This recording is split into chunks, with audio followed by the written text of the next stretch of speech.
Hello everyone. Today we dive into cell signaling, the cellular communication system that drives life's complexity.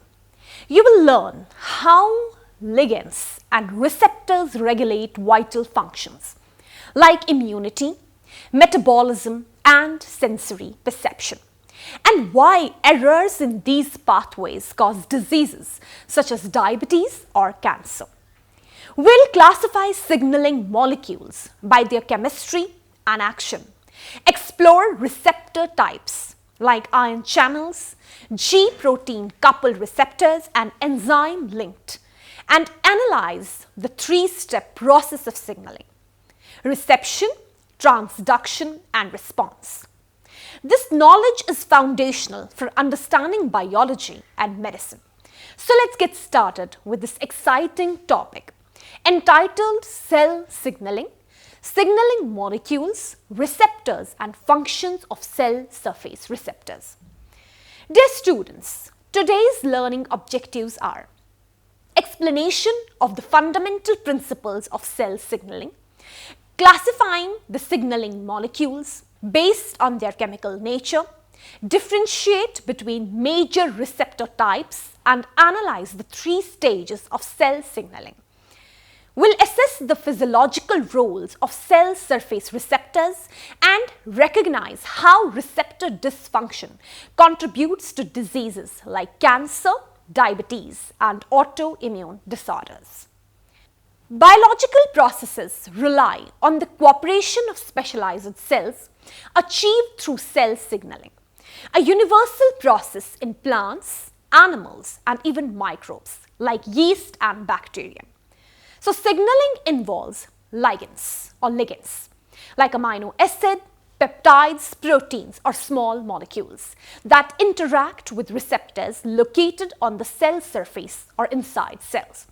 This binding initiates intracellular responses, controlling growth, differentiation, immunity, tissue repair, and homeostasis. By sensing and adapting to their environment, cells maintain life processes. However, errors in signaling disrupt information flow, leading to diseases such as cancer, autoimmunity, and diabetes, underscoring the vital role of cell signaling in health and diseases. Now moving on to signaling molecules. Signaling molecules are specialized messengers that transmit information between cells by binding to specific receptors and triggering responses. Produced by signaling cells, these ligands travel to targets to coordinate vital functions. They vary greatly from small ions like calcium ions and organic molecules to peptides and large proteins. Once termed first messengers, they are now classified as hormones, cytokines, growth factors, and neurotransmitters. Target recognition is highly specific, as receptors, membrane-bound or cytoplasmic, ensure precise binding. Ligand binding activates cascades with second messengers, notably CAMPs. Discovery in 1957 revolutionized signaling biology. Moving on to classification of signaling molecules. Signaling molecules, the messengers of cellular communication, can be classified in four categories depending on their properties and mode of action. So, if I talk about the chemical nature, cell signaling relies on a remarkable diversity of signaling molecules. These molecules differ widely in size, structure, solubility, and mechanisms of action. Their classification based on chemical nature helps in understanding how each type interacts with specific receptors and regulates biological processes. Number one, small molecules and ions. Small inorganic or organic molecules act as fast-acting messengers, often functioning in short-range signaling. For example, nitric oxide, carbon monoxide, and calcium ions. These molecules are highly diffusible, enabling them to act quickly. For instance, nitrous oxide and carbon monoxide are gases that can cross membranes without carriers, while calcium positive serves as a universal intracellular second messenger. Number 2 is peptides and proteins. The most abundant ligands in multicellular organisms are peptides and proteins. Because they are hydrophilic, they cannot cross lipid membranes and thus act via cell surface receptors. Examples include insulin, glucagon, growth hormone, and cytokines. For example, interleukin 2. They regulate diverse processes such as metabolism, immune response, and cell growth. Number 3, steroid hormones. They're derived from cholesterol. Steroid hormones are lipid soluble and readily diffuse across membranes to bind intracellular receptors. For example, we have cortisol, estrogen, testosterone, and aldosterone. These hormones often regulate gene expression, exerting long-term effects on growth, reproduction, and stress responses. Number 4 are amino acid-derived molecules. These are small molecules synthesized from single amino acid. They may function as neurotransmitters or hormones. Examples include epinephrine and norepinephrine from tyrosine, thyroxine from tyrosine, and serotonin from tryptophan. They are crucial in stress response, metabolism, and mood regulation. Number 5 are lipid-derived molecules. These hydrophobic molecules often participate in inflammation and immunity. They act locally due to rapid breakdown. For example, prostaglandins, leukotrienes, and sphingolipids. They influence smooth muscle contraction, immune cell recruitment, and pain signaling. Number 6 is nucleotides. Nucleotides can function beyond energy metabolism as extracellular messengers. For example, we have ATP, ADP, adenosine, and uridine nucleotides. They regulate vasodilation, neurotransmission, and stress responses, with ATP often acting as danger signal in damaged tissues. Number 7, water-soluble ligands. Polar molecules that cannot cross lipid bilayers without assistance. They bind surface receptors to trigger rapid responses. For example, small molecules, peptides, and proteins. They regulate hormone signaling, immune activation, and stress responses. Number 8, biogenic amines. Organic compounds functioning as both neurotransmitters and hormones modulating cardiovascular activity, mood, and allergic reactions. For example, adrenaline, noradrenaline, dopamine, histamine, and acetylcholine. Number 9 are amino acids and ions. Certain amino acids and ions act as neurotransmitters or second messengers. For example, we have glutamate, excitatory neurotransmitter. We have GABA, which is an inhibitory neurotransmitter. Calcium 2 positive, intracellular messenger. They are essential for synaptic signaling and intracellular regulation. Moving on to lipids. Eicosanoids, lipids derived mainly from arachidonic acid, regulate inflammation, immune defense, and vascular tone. They act locally due to rapid breakdown, often in autocrine or paracrine signaling. They regulate inflammation, platelet aggregation, smooth muscle contraction. We have examples like prostaglandins, leukotrienes, and thromboxans. Moving on to peptides and proteins, with some additional examples. Beyond classical hormones, many peptides act as paracrine regulators. We have examples like angiotensin, bradykinin, thrombin for coagulation, calcitonin, calcium metabolism, vasoactive intestinal peptide for neuroregulation. Then we have molecules like nitric oxide, synthesized from arginine by nitric oxide synthase. Diffuses freely across membranes due to its gaseous and radical nature. Acts locally, within 1020 cell diameters. Functions both as ligand and second messenger by activating guanylyl cyclase, then cGMP, and then acting on smooth muscle relaxation or vasodilation. Clinically relevant in nitroglycerin therapy for angina. Also influences immunity, apoptosis, neurotransmission, and gene regulation. Then we have carbon monoxide, another gaseous messenger with overlapping roles with nitric oxide.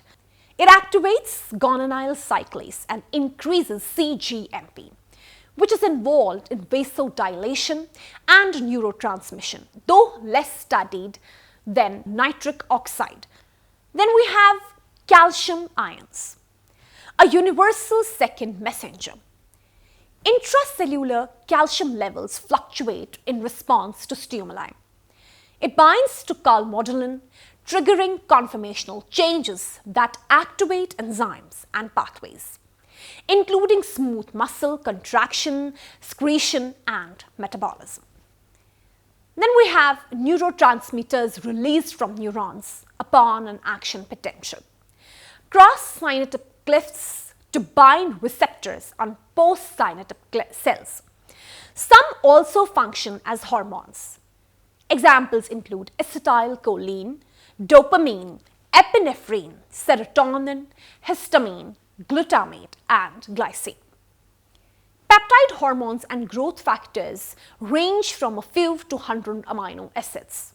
Includes hormones, neuropeptides, and growth factors like insulin, glucagon, growth hormone, FSH. Control metabolism, reproduction, development, and cell proliferation. Let's move on to classification of ligands based on water solubility. Cell signaling ligands are broadly classified based on their solubility and chemical nature, which dictates their ability to cross the plasma membrane and the receptors they activate. We have hydrophilic ligands, which are water soluble, cannot diffuse across lipid bilayers, and act through cell surface receptors to trigger rapid responses. Examples include insulin, glucagon, epinephrine, and most cytokines. In contrast, hydrophobic ligands are lipid soluble, diffuse through the plasma membrane, and bind to intracellular receptors, often regulating gene expression and long-term effects. Examples include steroid hormones like estradiol, testosterone, cortisol, thyroid hormones, and small molecules like nitric oxide, which also function as versatile signaling agents. Then we have classification of ligands based on distance of action. The main difference between the different categories of signaling is the distance that the signal travels through the organism to reach the target cell. It is also important to note that not all cells are affected by the same signals. We have autocrine ligands. Autocrine signaling occurs when a cell secretes signaling molecules that bind to receptors on its own surface, thereby stimulating itself. The prefix auto means self, highlighting the self-directed form of communication. Autocrine signaling plays a crucial role in embryonic development, where cells reinforce lineage-specific pathways to ensure proper differentiation and function. It is also important in immune regulation, inflammation, and pain signaling. For example, virus-infected cells may trigger their own apoptosis to limit viral spread. Many growth factors function through autocrine loops, as seen in cell cultures, where secreted molecules promote self-proliferation. Cancer cells exploit this by overproducing growth factors or activating receptor tyrosine kinases, RTKs, resulting in uncontrolled division. A well-known example is interleukin-2, secreted by activated T cells, which binds IL-2 receptors on the same cell to drive clonal expansion. Then we have direct signaling across the gap junctions. the juxtacrine ligands.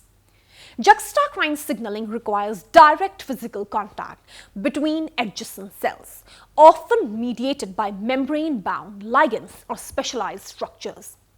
The best studied are gap junctions, formed by proteins called connexins.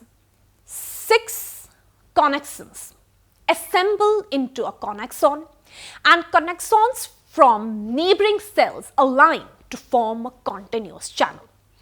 These allow the rapid exchange of ions, metabolites, and second messengers, ensuring synchronous cellular responses. In the heart, gap junctions enable calcium ion transfer from rhythmic contraction, while in the nervous system, electrical synapses use them for fast signal propagation. Mutations in connexin genes can cause disorders such as inherited deafness and neuropathies, underscoring their physiological importance. In plants, a similar role is played by plasmodesmata. Then we have paracrine ligands. Paracrine signaling is a short-range communication system where ligands released by one cell diffuse locally and act only on neighboring target cells. The effects remain localized because ligands are rapidly degraded, diluted, or taken up. Neurotransmission is a classical example. Neurotransmitters released into the synaptic cleft act specifically on adjacent neurons. Other paracrine signals include epidermal growth factor, which promotes tissue repair, and nitric oxide, which diffuses from endothelial cells into smooth muscles to induce vasodilation. Then we have endocrine ligands. Endocrine signaling involves long-distance communication. Specialized glands such as thyroid, pancreas, and hypothalamus release hormones into the bloodstream, which circulate systematically but act only on cells with appropriate receptors. Because of dilution, hormones are effective at very low concentrations, yet they produce broad and long-lasting effects. For instance, thyroxine from thyroid regulates metabolism across tissues, while insulin from pancreatic beta cells control glucose uptake in muscles and liver. Unlike paracrine signals, endocrine effects are slower but essential for maintaining systematic homeostasis. Then we have classification of ligands based on the cellular position of action. Cell signaling broadly involves 2 categories of molecules based on cellular position of action. Extracellular signaling molecules, which act outside the target cell, and intracellular signaling molecules, which function within the cytoplasm or nucleus. Extracellular signaling molecules serve as messengers that transmit information between cells. They include growth factors, hormones, cytokines, neurotransmitters, and extracellular matrix components. Their structures and functions are diverse. Some are gases, like NO, CO, while others are proteins, cytokines, growth factors. Functionally, they may act locally, like paracrine signaling, or systematically, endocrine signaling. Hydrophobic signals, for example steroid hormones, diffuse across membranes to reach intracellular receptors, whereas hydrophilic molecules, peptides, proteins, bind to surface receptors. Steps in extracellular signaling generally include synthesis of signaling molecule by specialized cells, which release into extracellular fluid, bloodstream, or onto the cell surface. Transport to target cells by diffusion or circulation. Then recognition by specific receptor proteins. Activation of intracellular pathways regulating growth, metabolism, survival, or differentiation.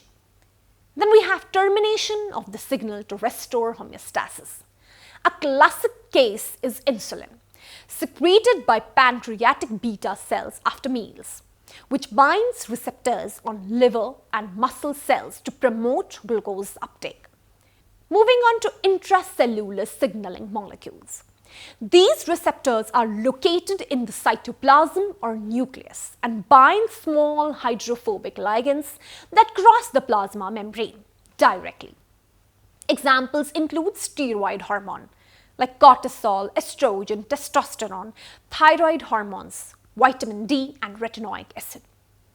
Mechanism of action is that ligand diffuses into the cell and binds its receptor. The receptor undergoes a conformational change, exposing a DNA binding domain. The ligand-receptor complex binds DNA, regulates transcription, and produces proteins that alter cell behavior. This pathway produces long-term effects such as estrogen regulating reproductive tissues, development, or thyroid hormone influencing metabolism. The receptors, gatekeepers of cellular communication. Whether signaling occurs extracellularly or intracellularly, receptors serve as the primary gatekeepers of communication between the cell and its environment. They are specialized proteins that detect signals and convert them into meaningful cellular responses. General features of receptors include they are protein in nature. Receptors are complex proteins specifically designed to bind ligands. Each receptor recognizes a particular signaling molecule comparable to a lock and key mechanism. Location: they may reside on the plasma membrane in the cytoplasm or within the nucleus. Function: ligand binding induces conformational changes that activate intracellular signaling cascades, ultimately influencing gene expression, metabolism, growth, differentiation, or immune defense. Types of receptors. Number 1. Cell surface receptors or transmembrane receptors. Most extracellular signals act through receptors embedded in the plasma membrane. These integral proteins have 3 domains: extracellular ligand binding domain, hydrophobic transmembrane domain, and intracellular signaling domain. Because most ligands are hydrophilic, they cannot cross the lipid bilayer and therefore rely on these receptors. Cell surface receptors mediate rapid responses essential for survival. Then we have ion channel linked receptors or ligand-gated ion channels. The location is plasma membrane of neurons and muscle cells. Ligands are neurotransmitters such as acetylcholine or GABA. Mechanism is ligand binding opens or closes ion channels, allowing sodium, potassium, calcium, or chlorine to pass. This quickly alters membrane potential, enabling synaptic transmission or muscle contraction. Example, nicotinic acetylcholine receptor, which is used in muscle contraction. GABA-A receptor, which is an inhibitory neurotransmission. Then we have G protein coupled receptors or GPCRs. These are 7 helical transmembrane segments. Ligands are hormones, neurotransmitters, odorants, light sensitivity molecules. Mechanism is ligand binding activates heterotrimeric G proteins, triggers GDP to GTP exchange, releases subunits, and generates second messengers like CAM and IP. Responses are terminated when GTP hydrolyzes to GDP. Functions include they regulate vision, smell, taste, mood, metabolism, and immune defense. Clinical importance. GPCRs represent the largest receptor family and are prime drug targets for cardiovascular, neurological, and metabolic diseases. Then we have enzyme-linked receptors. These are single-pass transmembrane proteins with extracellular binding and intracellular catalytic domains. Ligands are growth factors, cytokines, peptide hormones. Mechanism. Ligand binding induces dimerization activates intrinsic enzymatic activity, often tyrosine kinase, and initiates phosphorylation cascades like MAP kinase. Examples are insulin receptor, glucose regulation, EGF receptor, or cell proliferation. Now, what is the importance in health and disease? Receptors act as the first point of signal recognition and are central to homeostasis. Dysfunction leads to severe pathologies like diabetes mellitus, defective insulin receptor signaling, cancer, overactive growth factor receptors, for example, HER2 in breast cancer, neurological disorders, impaired neurotransmitter receptor activity. Thus, receptors not only determine how cells perceive signals, but also serve as critical therapeutic targets in medicine. Functions of cell surface receptors. Signal detection. They act as molecular antennas, specifically recognizing and binding extracellular ligands, such as hormones, neurotransmitters, cytokines, and growth factors. Specificity and sensitivity. Each receptor binds only to its particular ligand, like lock and key model, and can detect very low concentrations of signals, ensuring precise responses. Signal transduction. Upon ligand binding, receptors trigger intracellular signaling cascades, amplifying and relaying the signal to produce appropriate cellular responses. Second, messenger activation. Receptors often activate molecules like CAM, IP, DAG, or calcium positive, which transmit and amplify signals inside the cell. Regulation of ion flow. Ligand-gated ion channels, for example, nicotinic acetylcholine receptor, regulate ion movement, essential for nerve signaling, muscle contraction, and homeostasis. Gene expression control. Many receptors activate transcription factors linking extracellular signals to changes in gene activity. For example, STAT proteins in immune responses, MAPK, ERK in cell growth. Cell growth and differentiation. Receptors like EGF and IGF receptors regulate proliferation, specialization of stem cells, and cell survival. Anti-apoptotic pathways. Cell communication. They enable coordination between cells through direct and indirect signaling. Immune cells via cytokines, neurons via synaptic receptors, hormones via endocrine receptors. Immune regulation. Immune receptors, for example, TCR, BCR, PRRs, detect pathogens, initiate defense mechanisms, and regulate immune memory and inflammation. Then we have sensory perception. Specialized receptors convert environmental stimuli into neural signals.